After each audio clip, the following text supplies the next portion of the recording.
Quando uma parte do texto estiver em negrito, vocês ouvirão um pequeno sino no início e no final deste texto. Carta 1, parte 2. É significativo que nunca tenha sido publicamente questionada a ausência de registros de minha juventude. Qual foi a verdadeira razão de tão importante omissão? É igualmente significativo que, embora eu tenha passado 6 semanas no deserto depois de meu batismo e tenha saído daquela experiência como um mestre e curador, nenhum escritor tenha tentado descrever o que realmente aconteceu durante aquele tempo. Apenas se disse que eu era tentado pelo demônio, que estava entre as bestas e que os anjos estavam comigo. Não há a menor indicação do que aconteceu no deserto, que me permitiu voltar às cidades e aldeias, proclamando que o reino de Deus está em vocês, e falar nas sinagogas com tal autoridade que os anciãos judeus ficaram atônitos. A verdade a respeito da minha condição humana, por um acordo comum entre meus discípulos, foi suprimida para dar maior credibilidade à minha suposta divindade e ministério. Segundo os evangelhos, eu era o único filho de Deus. Por que então frequentemente eu me referia a mim mesmo como filho do homem? Fiz estas afirmações especificamente para confrontar as crenças predominantes a respeito da minha divindade e para gravar na mente das pessoas que eu tinha a mesma origem física delas.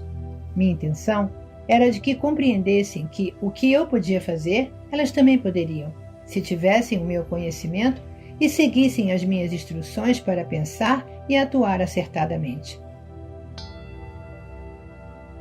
Tantos mitos têm surgido a respeito de minha pessoa terrena e minha consciência espiritual, que já é tempo de livrar-se deles tão completamente quanto possível, uma vez que estão impedindo as pessoas de evoluir espiritualmente. Você, que foi doutrinado com ensinamentos religiosos, deve tentar compreender que meus discípulos evangelistas, ao relatarem minha vida, descreveram somente aquilo de que se lembravam pessoalmente e que apoiava plenamente seus relatos de minhas atividades sobrenaturais. Eles também incluíram muitas coisas que outros disseram sobre mim durante os cerca de 30 anos que se seguiram à minha morte. Depois de tamanho lapso de tempo e do inevitável embelezamento da verdade, como é possível que tenham escrito uma biografia fidedigna a meu respeito e de tudo o que realmente aconteceu, ou explicar corretamente minhas percepções espirituais verdadeiras, as quais deram origem às minhas palavras e meus milagres? Somente uma pessoa pode escrever deste ponto de vista, e essa pessoa sou eu mesmo. Portanto, estas cartas vão levar a você a minha verdade, de uma forma que nenhum espectador poderia fazê-lo, não importando o quanto eles pensavam que entendiam o meu pensamento. Por esta razão, durante mais de 40 anos, a mente do meu canal tem sido sistematicamente purificada de todo ensinamento ortodoxo e o sistema de comunicação entre nós tem sido aperfeiçoado. Se minha verdade, expressa nestas cartas, diferir muito do que está escrito no Novo Testamento, há de se duvidar dela ou rejeitá-la por esta razão. Portanto, estou descendo em consciência brevemente, tão perto quanto necessário do seu plano de consciência para descrever minha vida e meus ensinamentos de 2000 anos atrás. Meu lugar na história. Em primeiro lugar, devo assinalar que minha vida e pessoa foram brevemente referenciadas por Joséfo na história dos judeus, escrita para o governador e apresentada ao imperador romano. Joséfo anotou sucintamente que Jesus, que tentou derrubar a lei e ordem e o governo dos romanos, foi castigado e crucificado. Tem-se dito que Joséfo pode ter se referido a algum outro Jesus, mas não é assim. Eu, que mais tarde me tornei o Cristo, que realizou os chamados milagres de cura e materialização, fui o rebelde. Mas eu não era nenhum agitador. Não incitei deliberadamente as pessoas a desafiar os romanos, nem a desafiar a lei e a ordem. Eu fui um rebelde contra as tradições judaicas existentes. Quando emergi das 6 semanas de jejum no deserto, vi uma forma melhor de pensar e viver, e tentei transmitir o meu conhecimento aos meus companheiros judeus, com pouco sucesso. É importante que você entenda que a pressão da opinião pública pesava sobre meus seguidores, enquanto eles realmente acreditavam que eu trazia uma mensagem aos judeus para salvar a alma, e que eu era o Messias, o Filho de Deus. Eles também eram do mundo, tentando relacionar-se com o mundo da melhor forma possível. Portanto, ainda que conhecessem meus sentimentos contrários às crenças dos judeus, eles não estavam felizes em dispensar o Velho Testamento por completo, uma vez que este tinha apoiado e unido os judeus durante toda a sua história. No interesse de preservar o que eles consideravam valioso nos velhos decretos, suprimiram qualquer descrição a respeito da pessoa que eu era. Meus discípulos e Paulo construíram seu próprio edifício de crenças sagradas, com aquilo que queriam preservar de minha vida e ensinamentos. Eles ensinaram e consolidaram somente o que consideravam valioso para as pessoas, judeus e gentios do mesmo modo os daquele tempo e do futuro.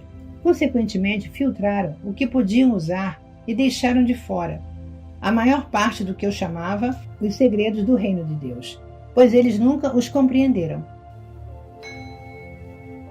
Tampouco os acharam desejáveis na criação de uma nova percepção do divino, o Pai.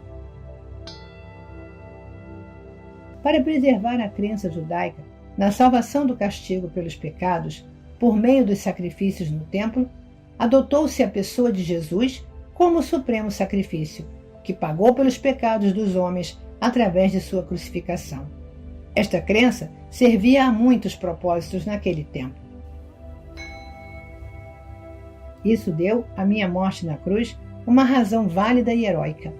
Ela provava às pessoas que eu era o Filho de Deus e que havia realizado uma missão específica até o fim da minha vida. Esta crença também provou ser de grande consolo para os judeus quando seu templo foi destruído pelos romanos e levou a muitas conversões. Muitas seitas de judeus e gentios também não acreditavam em vida após a morte. Consequentemente, era altamente reconfortante escutar que Jesus Cristo havia superado a morte e mantido seu corpo. Para muitas ideologias humanas daquele tempo, a vida não era possível sem um corpo. Portanto, vida após a morte somente poderia significar ressurreição do corpo. Isso também manteve meu nome constantemente vivo na mente das pessoas.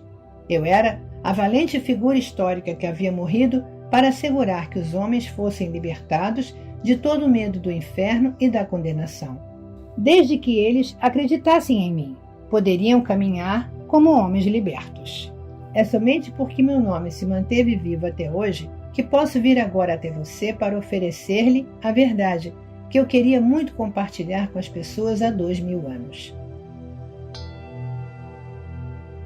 Minha juventude e as experiências no deserto. Eu nasci na Palestina. Minha mãe estava convencida de que eu era o Messias. Ao contrário da crença popular, eu não era uma criança santa. Aos 12 anos, levaram-me até o templo para ser entrevistado pelos sumos sacerdotes, para que se determinasse se eu estava pronto para iniciar o treinamento religioso judeu. Fui rejeitado por ser demasiado teimoso. Amargamente decepcionada, minha mãe me levou para casa e fez o seu melhor para criar-me na santidade, que marcou seu próprio comportamento em todos os momentos. Aquela era uma tarefa impossível, já que eu era, acima de tudo, um individualista de comportamento indisciplinado. Fiquei ressentido com as orientações de minha mãe e sua tentativa de disciplinar-me. Como jovem, tornei-me impossível de controlar, um verdadeiro rebelde. Rejeitei a adesão incondicional de minha mãe à fé e tradições judaicas, preferindo o riso às atitudes hipócritas. Recusei-me a aprender um ofício que me confinasse à rotina. Escolhi misturar-me com todo tipo de gente das classes mais desfavorecidas, bebendo com eles, conhecendo prostitutas e me divertindo, conversando, discutindo, rindo e sendo um ocioso. Quando precisava de dinheiro, ia trabalhar nos vinhedos por um dia ou dois, ou fazia trabalhos que me pagassem o suficiente para comer e beber, proporcionando-me o lazer que desejava. Apesar de todos os meus defeitos como ser humano, minhas atitudes descuidadas e indolentes, minha obstinação e determinação egocêntrica para pensar minhas próprias ideias, sem me importar com o que os demais pudessem pensar a meu respeito, eu tinha uma profunda preocupação com as pessoas. Eu era profundamente emocional. Em palavras atuais, eu seria chamado de hiperreativo, hiperemotivo. Tinha um coração caloroso, compassivo e empático. A presença da doença, da aflição e da pobreza me comoviam profundamente. Era um acirrado defensor daqueles que você chama de desamparados. Poderia-se dizer que eu era gente do povo. Vivi muito perto dele em um espírito de companheirismo, escutando suas aflições, compreendendo-o e me importando. É importante entender minhas verdadeiras origens e minhas características na juventude, pois foram os estímulos que me incitaram, empurraram e impulsionaram a finalmente ser o Cristo. O que mais fortemente detestei e combati foi a miséria, a doença e a pobreza que via ao meu redor. Isso me enfureceu e me tornei estridente e apaixonadamente zangado por ver as pessoas maltrapilhas, magras e famintas, doentes e aleijadas, sendo cruelmente intimidadas pelos líderes judeus, que as sobrecarregavam com leis e práticas sem sentido, ameaçando-as com punições de Jeová caso não obedecessem. Declarei a todos os que poderiam escutar-me que aquelas pobres pessoas já suportavam o suficiente para também serem esmagadas por medidas sem sentido e restritivas do prazer. Qual era a razão de viver se não nascíamos para sermos felizes? Recusei-me a acreditar em um Deus justo, segundo as tradições judaicas. As advertências bíblicas, proféticas, sobre o julgamento e cólera de Jeová contra as pessoas me indignaram. Apesar de tudo, pessoas são pessoas, fazendo o que sua natureza humana as impulsionava a fazer.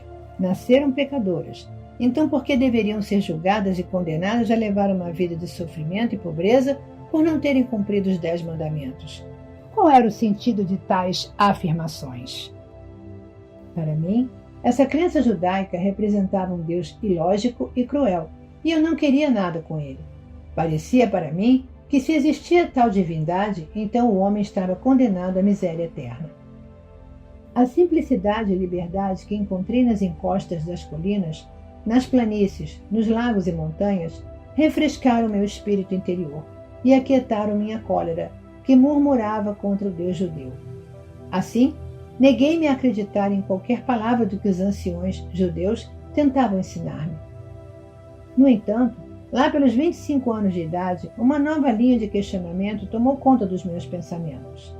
Enquanto eu caminhava sozinho pelas colinas, cada vez com mais frequência, minha rebeldia foi aos poucos sendo substituída por uma ânsia que me consumia, de saber e compreender a verdadeira natureza daquele que, sem dúvida nenhuma, devia inspirar e respirar por meio da criação.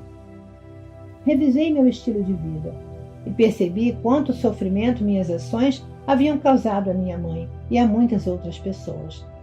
Embora eu sentisse profunda compaixão pelos fracos e sofredores, minha natureza rebelde havia me levado a um comportamento egoísta e sem consideração para com minha família. O amor subjacente por eles brotou em mim e me percebi igualmente rebelde contra meu comportamento anterior. Escutei falar de João Batista e do trabalho que fazia entre os judeus que vinham até mesmo de Jerusalém para ouvir suas palavras. Decidi visitá-lo para que me batizasse. A caminho do Rio Jordão, senti-me muito entusiasmado com a possibilidade de ser batizado e começar uma nova vida. Eu sabia que, apesar de meu emocionalismo indisciplinado, também tinha nascido com uma inteligência aguçada e com um dom para o debate inteligente e persuasivo, o qual eu tinha usado caprichosamente de forma negativa, levando as pessoas a desenfreadas discussões. Eu havia jogado fora o meu talento em troca de uma vida de egoísmo, preguiça e prazer. Como resultado, havia perdido todo o respeito dos demais e nem eu mesmo me respeitava mais. Pela primeira vez, isto me pareceu intolerável. Ocorreu-me que no futuro eu poderia e deveria empenhar meus dons naturais para um melhor uso. Ao invés de apenas ficar fazendo barulho, talvez eu pudesse encontrar um caminho para aliviar a carga daqueles de quem eu tanto me compadecia. Até então, eu não havia sido útil para ninguém. Meu batismo. Quando entrei na água do Rio Jordão para ser batizado por João, esperava sentir apenas alívio e a consciência de que pelo menos uma vez havia dado um passo positivo em direção à reforma de meu comportamento. Esperava sentir uma nova determinação para ir para casa e surpreender minha mãe e meus vizinhos com atitudes novas e amáveis em relação a eles. O que realmente aconteceu quando João me batizou foi uma experiência completamente diferente de qualquer coisa que eu poderia ter imaginado possível. Senti uma grande onda de tremenda energia surgindo em meu corpo. Fiquei literalmente chocado com isso. Ao sair da água cambaleando, senti-me elevado em consciência de um modo extraordinário. Um grande fluxo de brilhante felicidade elevou-me a um estado de êxtase. Estava arrebatado e consciente de uma grande luz. Tropeçando, me afastei do rio e fui caminhando e caminhando, sem saber onde estava indo. Continuei e, sem me dar conta, entrei no deserto. Por favor, observe. Minhas 6 semanas no deserto foram um tempo de total limpeza de minha consciência humana. Velhas atitudes, crenças e preconceitos foram dissolvidos. Chegou o momento de compartilhar com as pessoas receptivas tudo o que eu senti, vi, percebi e compreendi, para ajudar as pessoas a abandonarem a velha imagem de uma divindade bíblica. Evitarei me referir a Deus por essa palavra e vou usar uma terminologia projetada para ampliar sua mente, para abraçar aquilo que realmente é, para além de toda forma terrena, cor, som, emoção e compreensão. Esta terminologia se tornará cada vez mais significativa na medida em que você for perseverando na meditação e na oração. O que eu senti quando estive no deserto? Fui elevado no interior de uma luz radiante e me senti maravilhosamente vibrante, vivo e com poder. Eu estava cheio de êxtase e alegria e sabia, sem dúvida alguma, que aquele poder era o verdadeiro Criador, do qual todas as coisas criadas haviam recebido o seu ser. Essa gloriosa harmonia interior, paz e sensação de perfeita realização, nada mais precisando ser acrescentado àquele belo momento, era a própria natureza da realidade, o poder criativo, dando vida à criação e à existência. O que vi, compreendi e percebi quando estive no deserto. Fui elevado dentro de outra dimensão de percepção consciente, que me permitiu ver a verdade com relação à vida e à existência. Vi, lúcida e claramente, o que era real e o que era falso no pensamento do homem. Compreendi que aquele poder criativo que eu estava experimentando era infinito, eterno, universal, que preenchia todo o espaço além do céu, dos oceanos, da terra e de todas as coisas vivas.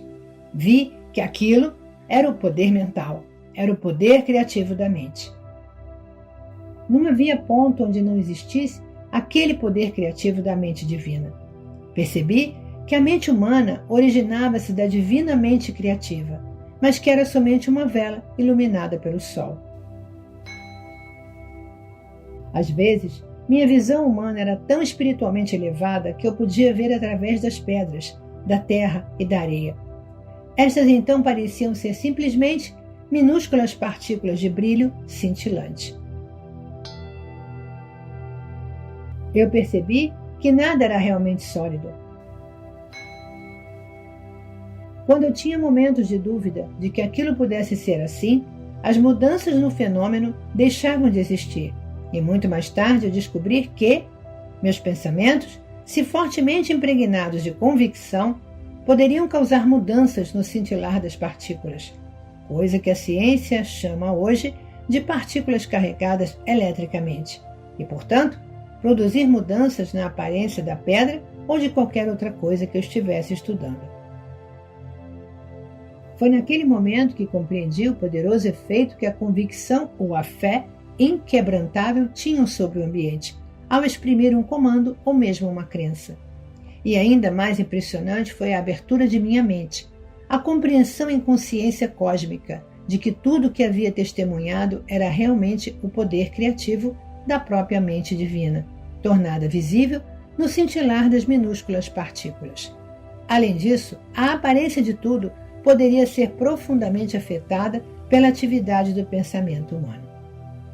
Compreendi que não havia nada sólido no universo, que tudo que era visível estava manifestando um estado de consciência diferente, que determinava a composição e a forma do cintilar das partículas. Portanto, toda forma exterior era uma expressão da consciência interior. Compreendi que a vida e a consciência eram um e a mesma coisa. Era impossível dizer isto é vida e aquilo é consciência. A consciência era a vida, e a vida era a consciência, e era o poder criativo de ambas, mente universal divina, mais além, dentro e por trás do universo.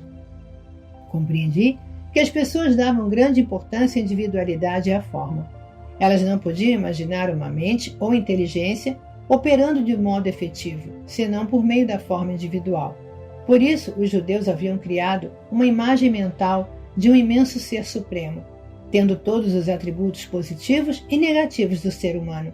Desta forma, era possível para os profetas acreditarem em e falarem da ira de Jeová, ameaças e castigos e da vinda de enfermidades e pragas em resposta à desobediência humana. Mas percebi que estas imagens mentais eram mitos. Elas não existiam. Percebi que em qualquer dimensão da existência era a mente, a inteligência manifestada, que era o fator mais importante no que se refere à criação e ao homem em si, de modo que se deveria reescrever o Gênesis. Assim, antes da criação era a mente universal, o poder criativo dentro e por trás da criação em si. Tendo visto tão claramente, para além de toda a discussão, que o poder criativo da mente universal estava em todo lugar, no infinito do céu e ativo dentro de formas terrenas, fui impulsionado interiormente a olhar ao meu redor. Olhei e vi apenas cascalho e pedra. Então subitamente me foi apresentada a imagem de uma bela paisagem, na qual crescia todo tipo de plantas, arbustos e árvores, aves sobrevoando as árvores e animais pastando na relva.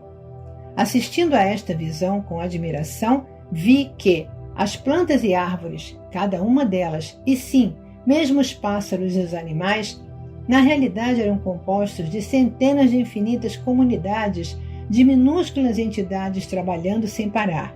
Seus cientistas modernos as chamam de células, em um espírito de total harmonia e cooperação, para produzir a substância e os diversos órgãos dos sistemas internos e o aspecto exterior das entidades vivas e completas.